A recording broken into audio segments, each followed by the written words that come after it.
L'art de négocier n'est pas de partager 50-50 ou de pousser les cris pour dominer une partie. Il ne s'agit non plus de qui gagne ou qui perd. Alors, comment faire pour faire une très bonne négociation? Laissez-moi vous raconter une petite anecdote. Il était une fois, deux enfants vivaient dans la même maison. Les deux enfants discutaient d'un orange.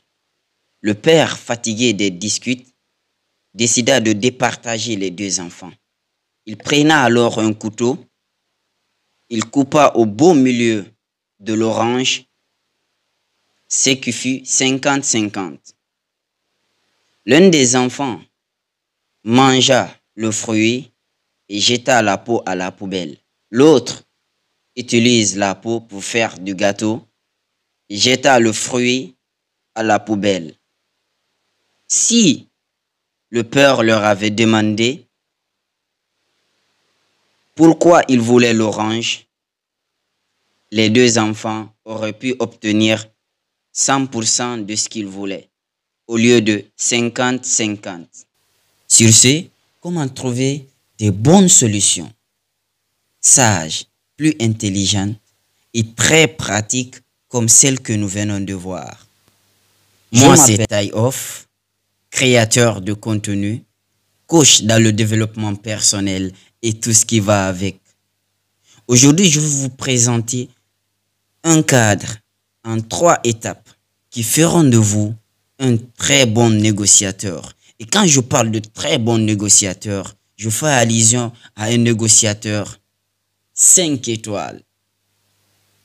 Abonnez-vous à la chaîne et activez la cloche de notification et laissez un pouce bleu, ça sera très sympa de votre part.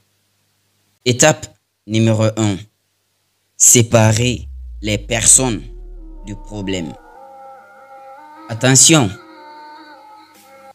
ne soyez pas non seulement dur avec le problème, mais aussi avec la personne. C'est une grave erreur.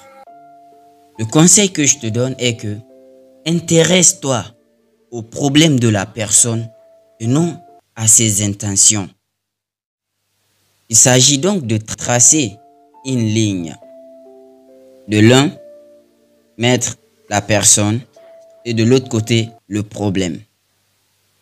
Mais attention, on commence toujours par la personne en premier et le problème en second. Parce que le négociateur même est une personne.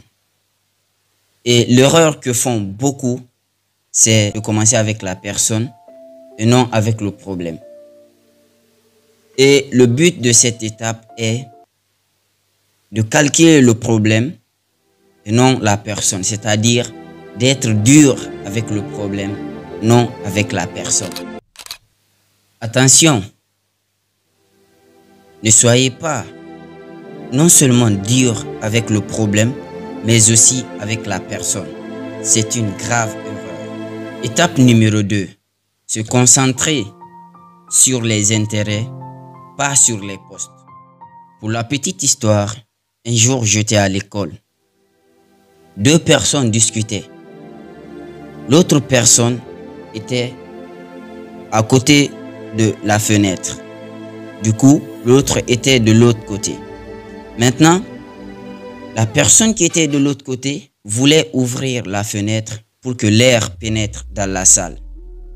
Et l'autre, assise à côté de la fenêtre, disait que si la fenêtre restait ouverte et que l'air pénétrait, ça allait envoyer ses effets. Donc, il y avait eu une dispute autour de ça. Le professeur, voulant prendre la situation en main, est venu ouvrir l'autre fenêtre qui se trouve deuxième fenêtre. Il comprend que l'autre veut que l'air rentre, il a raison, et que l'autre aussi voudrait surtout pas perdre ses effets. Celui-là aussi a raison. Donc, il a regardé les intérêts mais pas sur les posts. Tu vois. Donc, c'est de toujours voir comme ça. Étape 3. Utiliser les normes équitables. Deux personnes, par exemple, discutent d'un gâteau. Quel que soit le partage, ça ne sera jamais partagé équitablement pour les deux camps. Parce que l'un va toujours dire que l'autre partie a eu le plus gros morceau. Alors, sur ces situations pareilles, qu'est-ce qu'il faut faire? Si vous êtes amené à départager ces deux personnes, prenez le couteau et donnez le couteau à une personne et dites-lui de partager. Ainsi, vous allez voir que la partie sera gagnante pour tout le monde. Nous sommes à la fin de cette vidéo et je comprends que tu as compris quelque chose. Alors, je récapitule pour faciliter la compréhension. Alors, dans la première partie de cette vidéo, on a parlé de séparer les personnes du problème. Tu vois, c'est-à-dire mettre le problème de l'autre côté, mettre la personne de l'autre côté, mais surtout commencer avec la personne et être dur avec le problème, non avec la personne.